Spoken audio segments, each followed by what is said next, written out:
We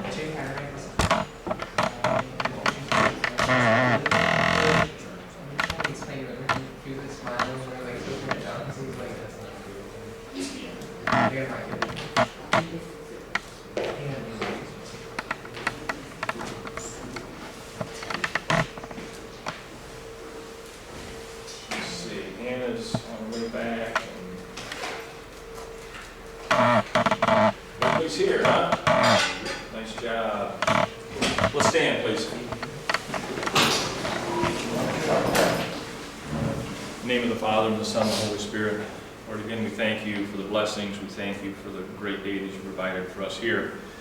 We ask you to be with us this weekend as we travel and go different directions. And please again continue to be with the people in California. We're going to need your help for a lot of days and months and years ahead. In Jesus' name we pray. I like starting this. Obviously I don't start my day at senior high with prayer. Not that anybody, it would be very accepted by many people over there. But maybe not all. I kind of enjoy that little part of being at seniors. That's a fun little addition to my day. Sometimes I stand up here saying, I'm not sure what to pray for today. And I'm open to suggestions. If you guys have a special little thought, a special concern that you'd like to share with the class, I'd sure be glad to do that. By the end of Gale time today, I would like to have all of the discussions that need to take place about grades. So if you were one that had a concern, just wanted to have a little clarification maybe about your grades and how your grade got to be the way it is, please let me know and we'll try and meet today if I can wrap that up. That'd be good. As we're thinking about people to pray for, please include Mr. Mertu in your prayers too. Mr. Mertu has whether you knew it or not, you guys were kind of his life here. You were kind of a lot of his connection to the world. And he's going through some struggles. So please be with him and offer your prayers his direction. Okay? Appreciate that. We're talking about genetics. Okay? Are you guys okay and up to speed with where we've been here? Is there anything as you look at your notes? And I would hope that you would get in the habit. It's not a real critical thing, but certainly if you're struggling at all, I would strongly encourage you to get in the habit of looking at your notes every night. Okay? And kind of review. Sometimes during class we go kind of fast maybe and you don't get a chance to digest things. So if you get a chance to look at your notes overnight, not a half hour's worth, but 3 minutes worth, 10 minutes worth, look at your notes and see if it's all making sense. Because I kind of like to start the day with, is there anything you want me to review?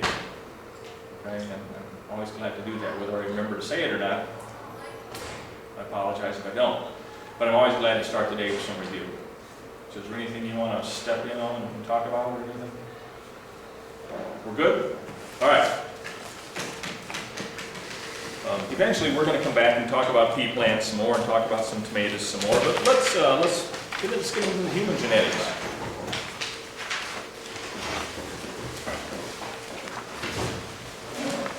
And as you look at that page of human genetics, what's dominant, what's recessive, there's probably a lot of those that you are not familiar with. There's a lot of words on there you've maybe never heard before.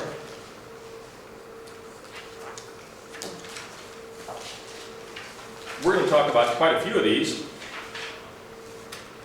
Are there any questions that you have right now? Anything you'd like to talk about before we move on? Any of these human genetics? Yeah? It's a cleft chin. Cleft chin, that's what's sometimes called butt chin. Oh. Where you have the little division right here. What's another name for that? Butt chin really isn't appropriate. I'm on TV and everything here now. What's another name for that? Just a cleft chin, I guess. It's just a little split in it. Yep. And that's a dominant trait. It's kind of unique. You look at an extra finger or toe, which is called polydactylism. What's poly mean? Many. Okay? So to have an extra finger or toe is a dominant trait. It's a dominant trait. A lot of times we think that what's normal is dominant. What's abnormal is recessive. It doesn't necessarily work that way. Okay? And an extra finger toe is actually a dominant trait. Okay? Shortness in your fingers. Short fingers is a dominant trait. I had two brothers that I knew in college. Brachydactylism? Brachydactylism? It's not poly, it's not, I think it's brachydactylism, is short fingers. And they were, you know, about this kind of a length instead of this length. Okay? That's also a dominant trait. Let's talk about albinos. You know anybody that's albino?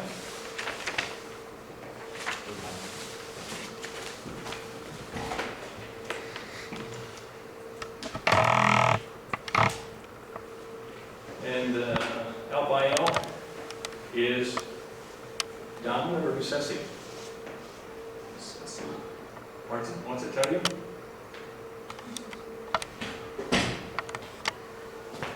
Recessive, isn't it? Yes. Down toward the bottom. Normal skin pigment is dominant, and albinism, being albino, is recessive. So, an albino marries a person who is normal,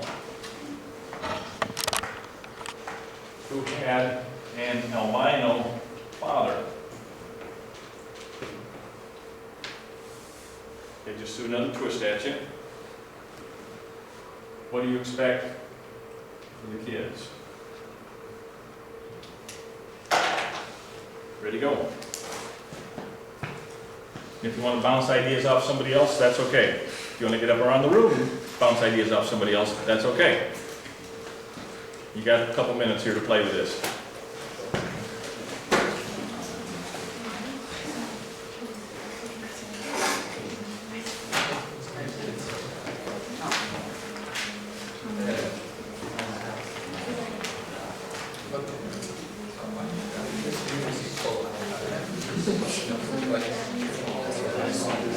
Oh, okay.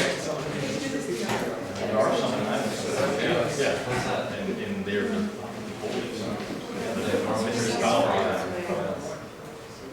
Sometimes you'll align with these, and then people are protecting in case watching it and don't want to chop each other.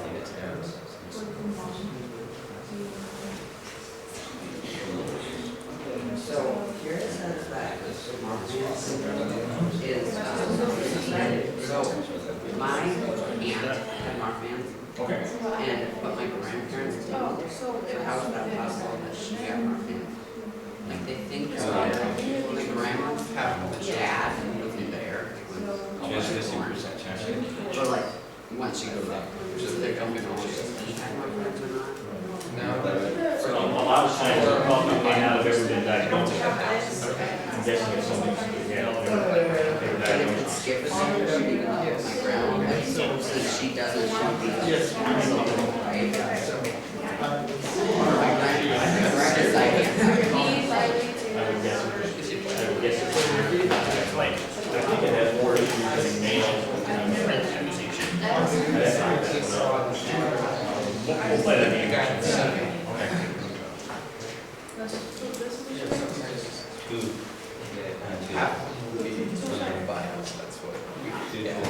And what we're looking here, folks, is we're looking for the genotypes and the phenotypes of everybody involved. We're looking for the genotypes and the phenotypes of everybody involved. Wait, this one? And this one?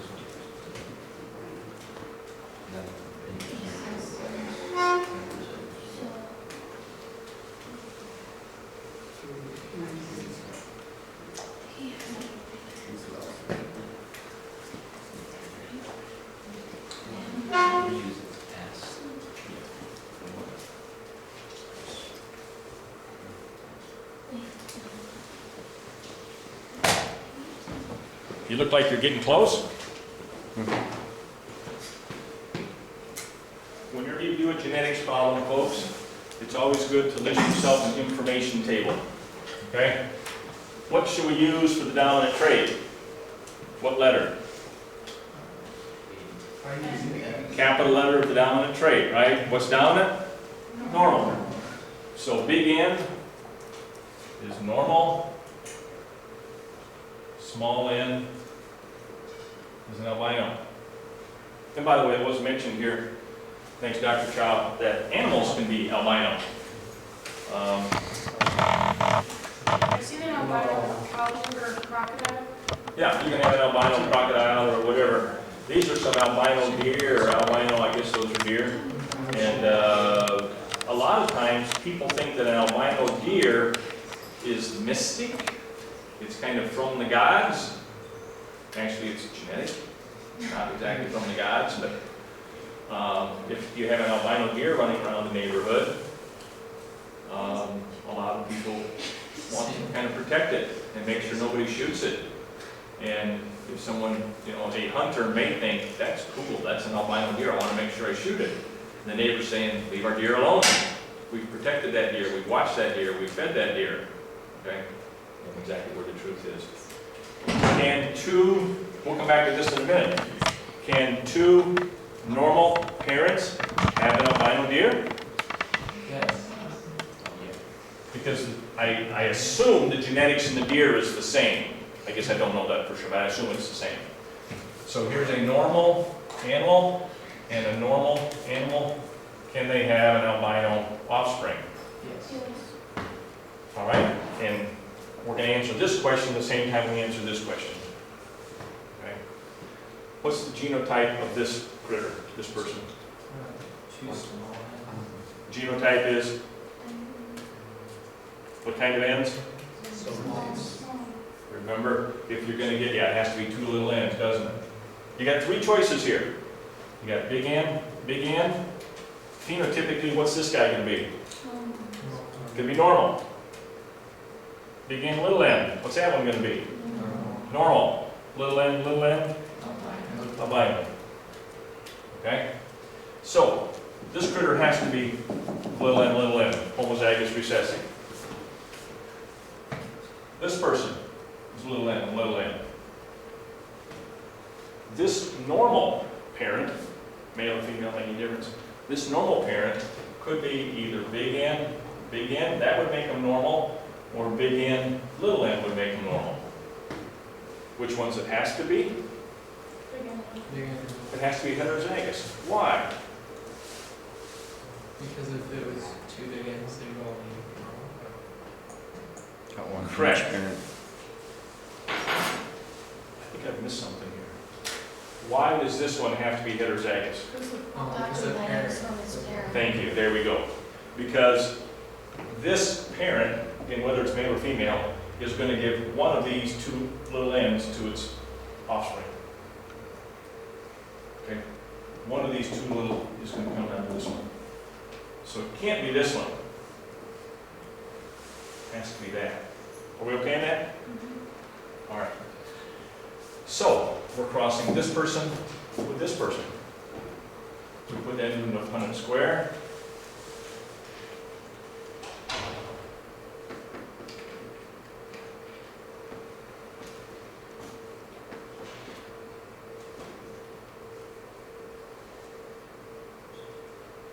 So we have an albino with a normal,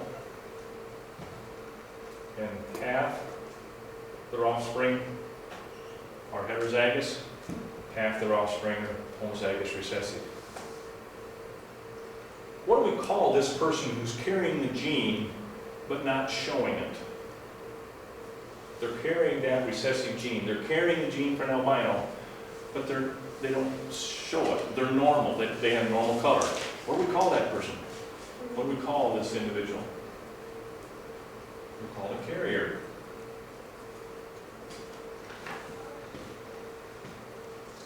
She'd say that this person is a carrier for albinism. They're a carrier. They're carrying the gene, but they don't show it. Phenotypically, they're normal. They have normal pigment.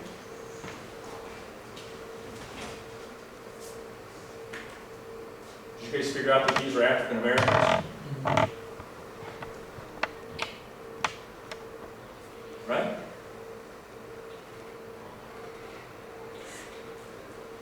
Have you crossed paths with any albinos?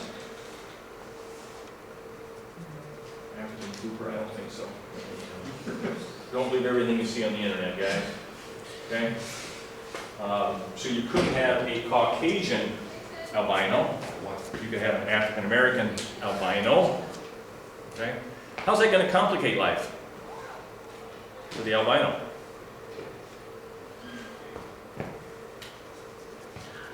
Isn't their skin really sensitive to? Really sensitive to light. That's one thing that your pigment does. You know, the more you're out in the sun, the tanner you get, correct? And that tanner's little things called melanin, little pigment in there that causes, and that melanin protects you against the sun's rays.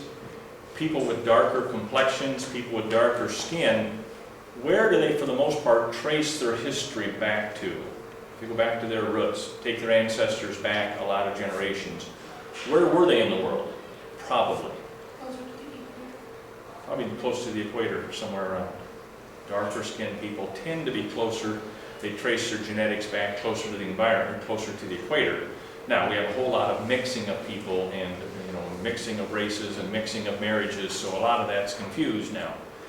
But where do you belong here? Blue-eyed people tend to come from close to the equator, further away. Further away. Yeah. That's your more northern. I mean, a lot of us trace our family back to Northern European. You know, if you're Caucasian or whatever. But so, if this guy was living near the equator and he had no pigment, he had a lot of concerns about sunburns and stuff like that. Okay, and that's even true of Caucasians that are albinos. The pigment in your eye, the iris in your eye, the black or the brown, does what for you? When are your pupils real, the pupil, the hole in the middle, when are they real big? When you're in the dark. When do they get real small?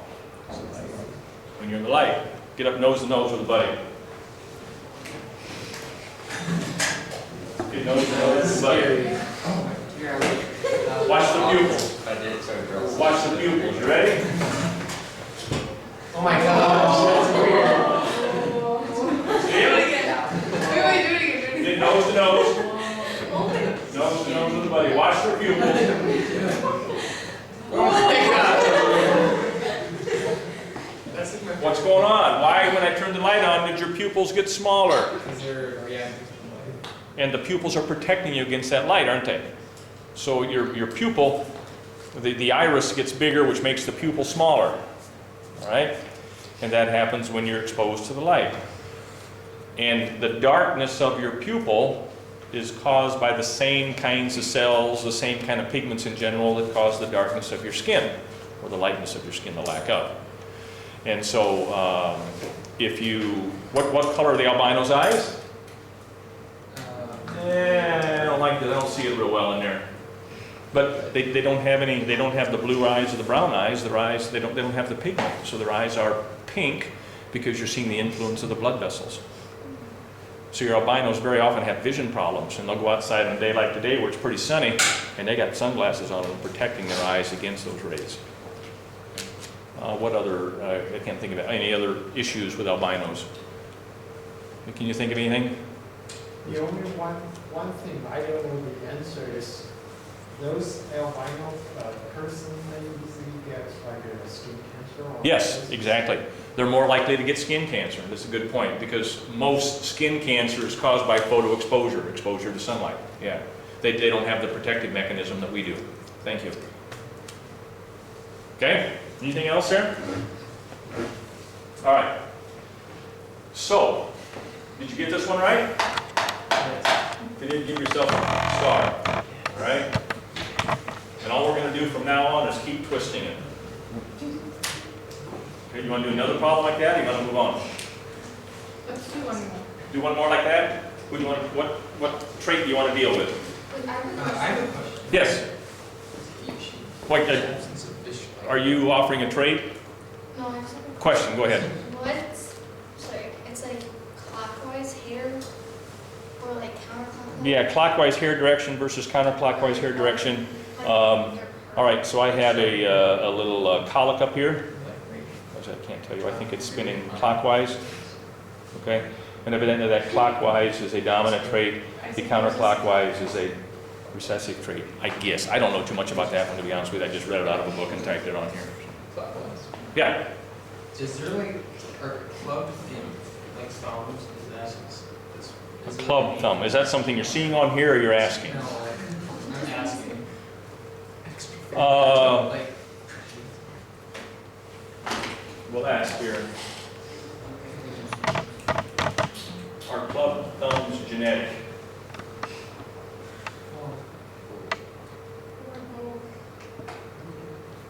Katie Julie says. Club thumb is a misnomer for a stubby thumb. Okay, that's brachydactylism. It's a harmless genetic trait. She has them.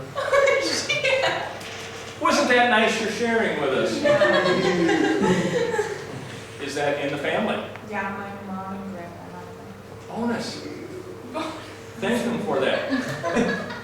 Did you know the word brachydactyl?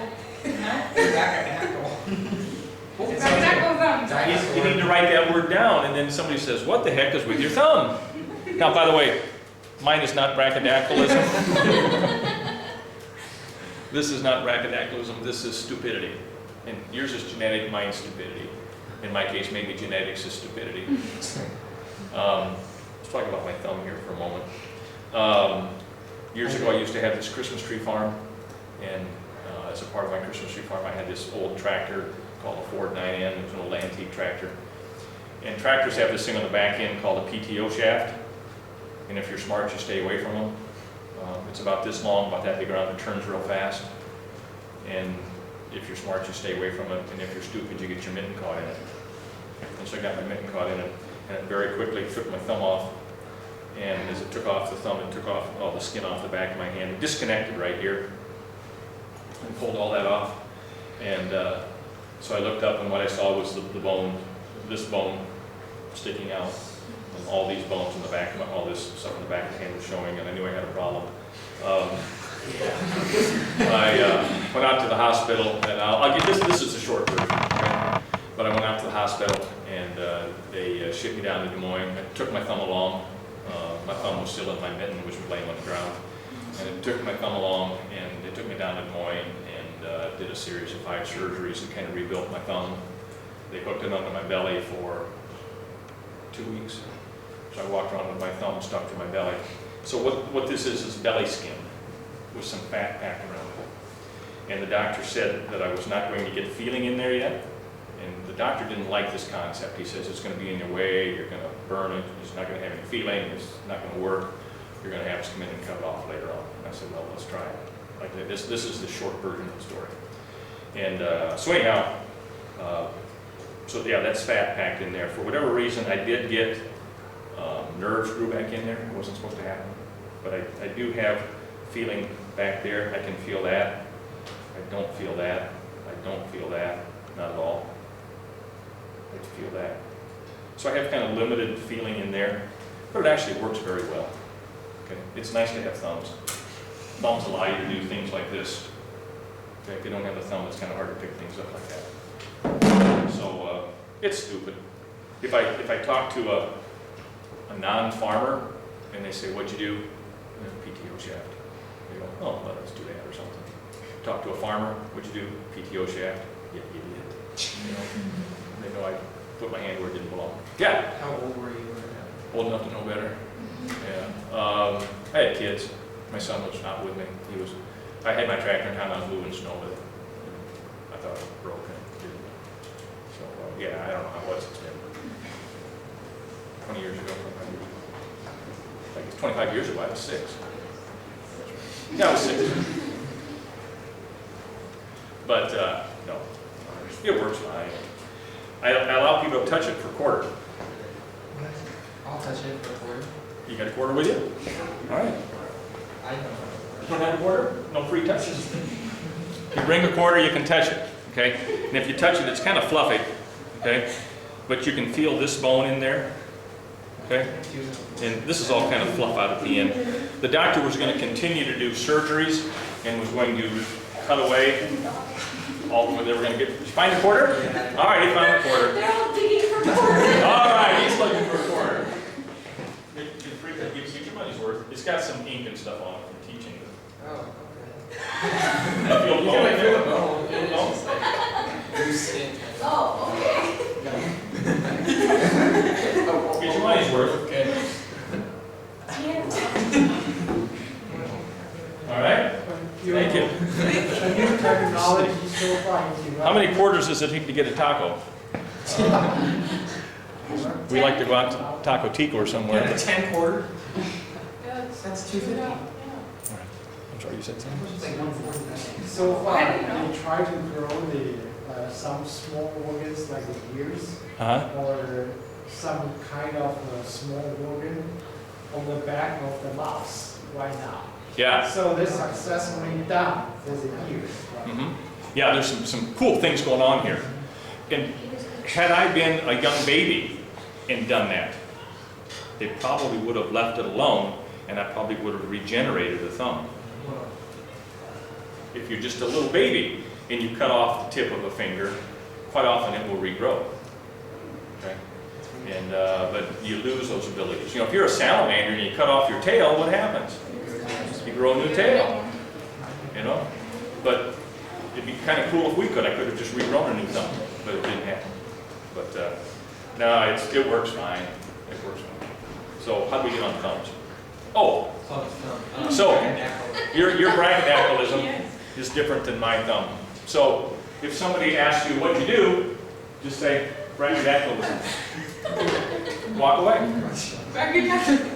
Okay. So should we do some brachydactylism? Yes. All right. What's it tell us? Dominant or recessive? Probably recessive. It's recessive? I don't know if it's on your guys' app. Yes. Well, does it tell us?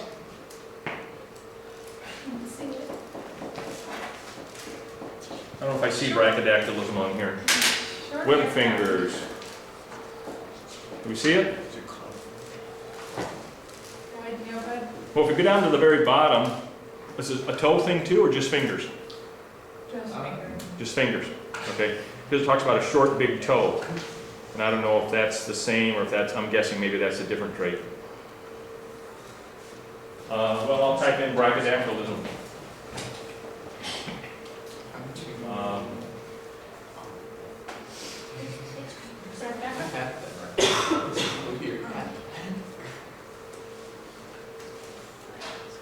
Inherited condition. It's not telling you whether it's dominant or recessive. What fingers? I would keep those in swing. I have what fingers?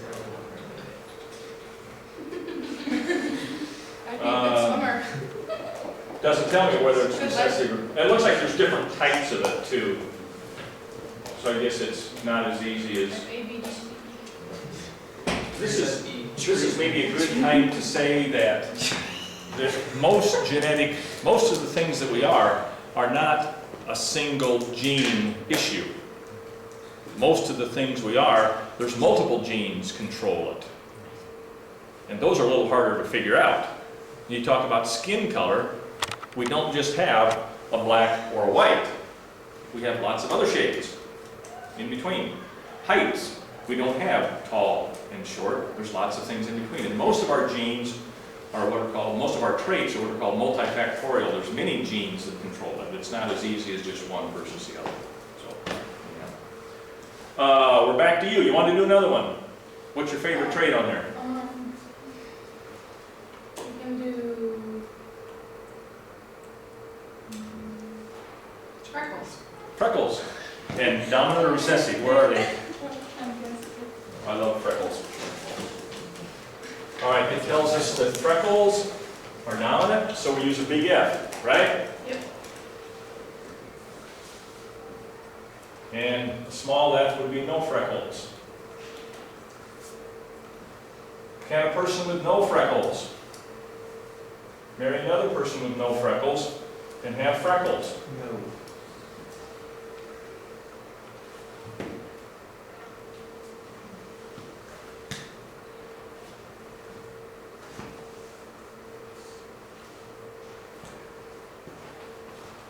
Now, I'm gonna say one more thing here.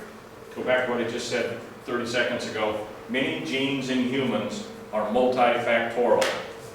I honestly don't think freckles are quite this easy. I think there's some other genes figure in.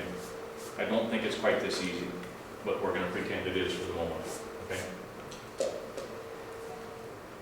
Can two people with no freckles have a child with freckles?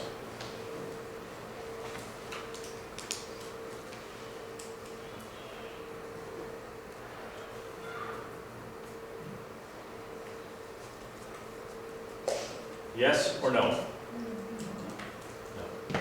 Because to have no freckles, you had to be little f, right? Don't. Had to be homozygous recessive.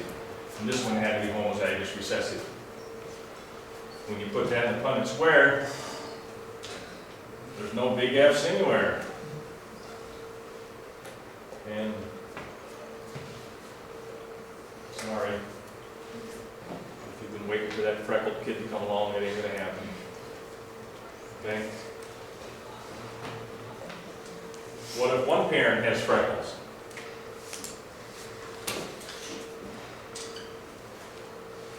And they have a freckled kid.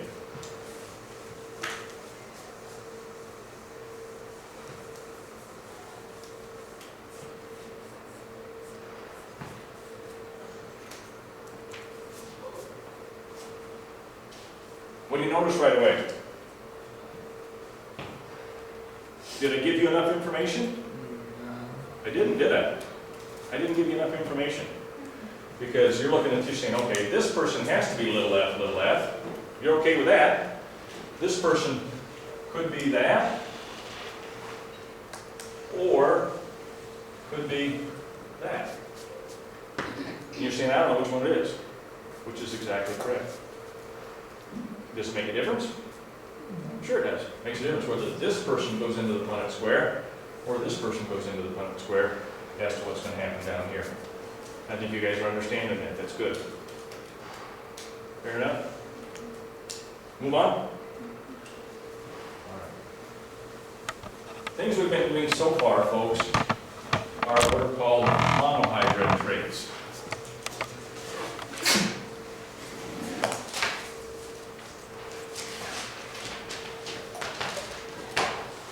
We've been dealing with one trait at a time. Mono obviously means one. Okay?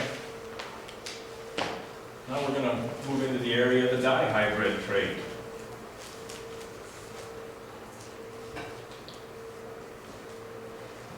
Which means we're considering two traits at a time.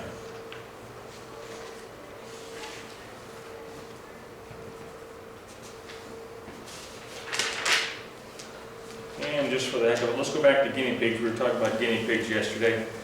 Let's go back there for a minute.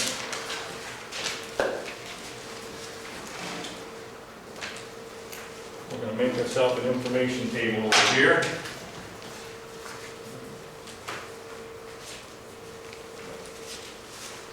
We have a couple different traits in guinea pigs. We're talking about hair length versus hair color. The hair length, it tells us that big S is short and small s is long. Correcto? It tells us that big B is black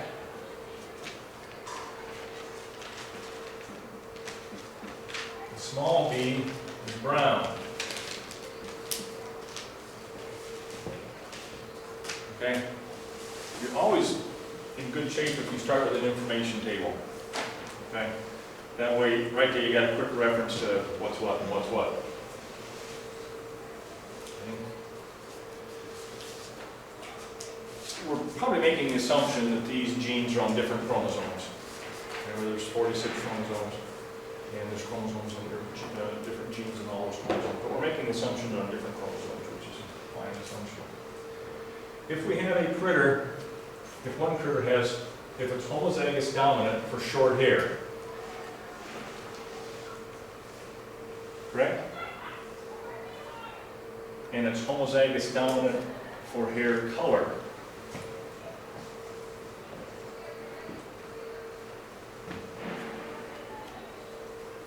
the other critter's homozygous recessive. Remember, make your big S's real big, your small S's real small, and homozygous recessive.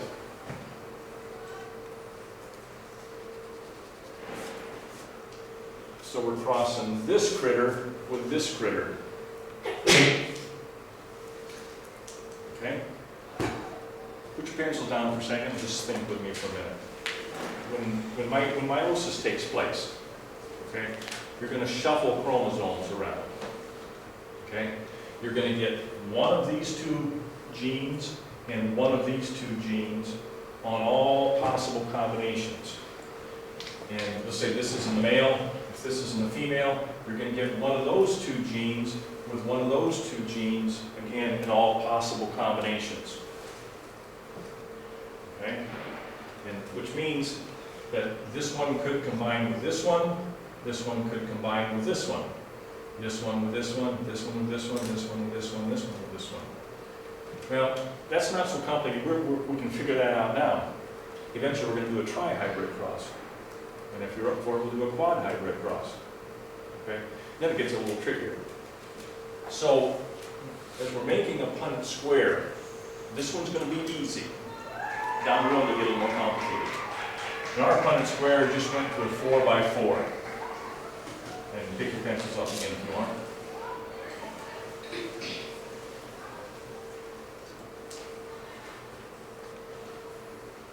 This Punnett square just came 4x4.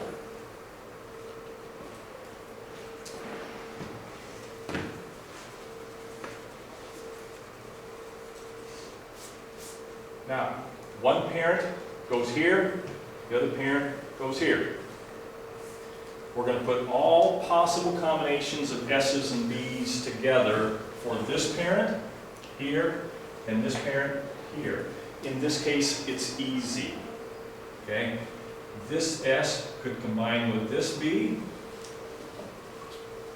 or this S could combine with this B.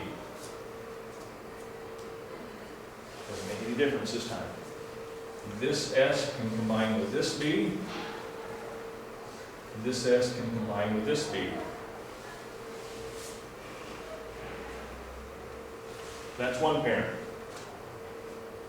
They're all homozygous dominant because that's all we had up here to deal with. This critter, this big S can go with this little, or excuse me, little S, little b, little s, little b, little s, little b, little s, little b.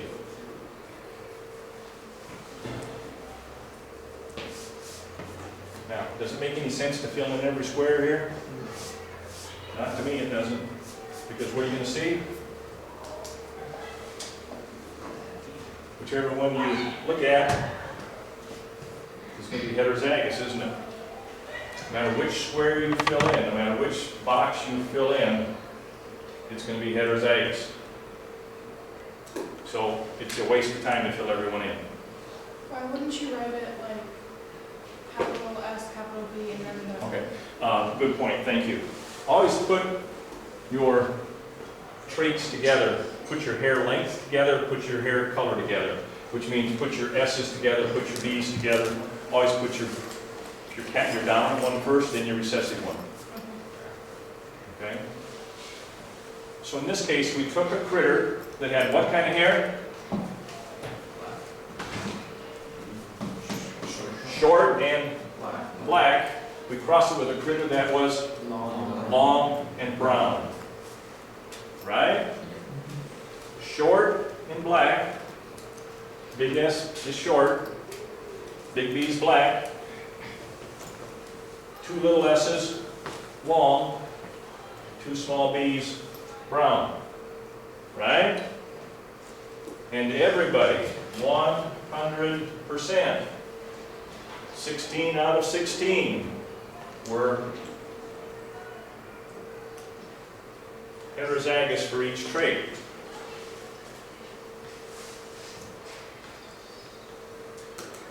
Cross your eyes if it's not working. Let me know.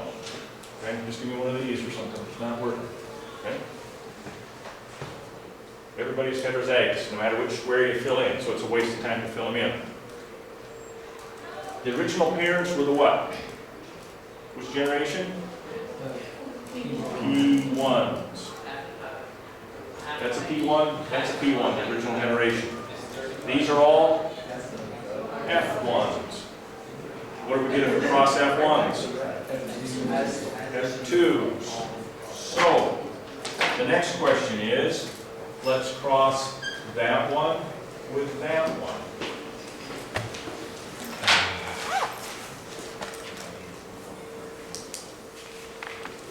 Going to find out the neatness counts here, guys. Can we work with the partner on this one? Sure.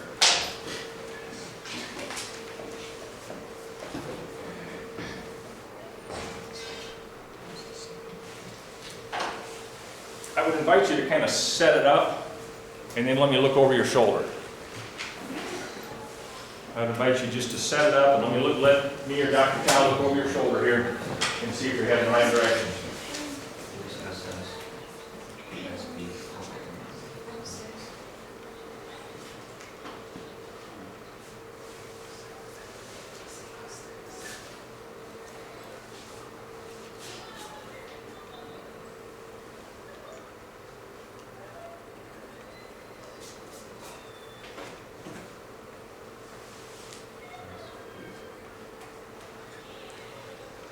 Make sure you have your parents in the right place. Let us look over your shoulder before you complete the square, because otherwise you're going to waste some time.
All right, if you're struggling, look up here a second. If you're struggling, look up here a second. Remember what we did now, our Punnett square is going to be 4 by 4. Okay? We're going to take all possible combinations of S's and B's. We're going to go here. All possible combinations of S's and B's are going to go here. So we're going to take this big S and this big B. Then we're going to take this big S and this little b.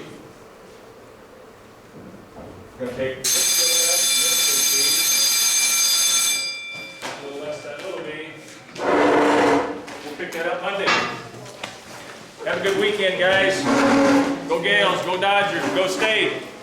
Go Iowa. Iowa. Go Michigan Come on. Iowa. Go Michigan State. That's right. See you guys. Have a good weekend.